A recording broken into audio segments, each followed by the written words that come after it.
Оо, яач вэ энэ?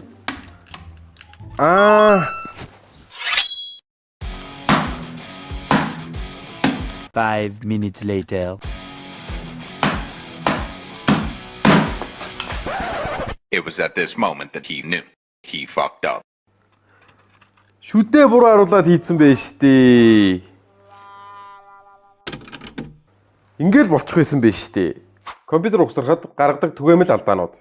Кулерээ сипүүн дээрээ тавихдаа пластик наалтыг хүмүүс хөвчлэн мартдаг. Энэ наалтыг мартснаар сипүү халахтаас үүдэлтэйгээр гэрц болон эфес унах, мөн явцдаа сипүү шатах эрсдэлтэй. Motherboard-ны M2-ийн heat-sink-ний наалтыг авахаа мөн мартдаг. Ингэснээр M2-ийн маань хийлт маш хурдан алддаг. Мөн халт үүсч бүрэн ажиллагаагүй болдог. 4 RAM-ны слоттой бордонд рама хийхдээ RAM-ны слотны дараалалдаа анхаарах хэрэгтэй. Рама буруу хийвэл сипүүтэй холбогдох хурд нь 2 дахин багасна.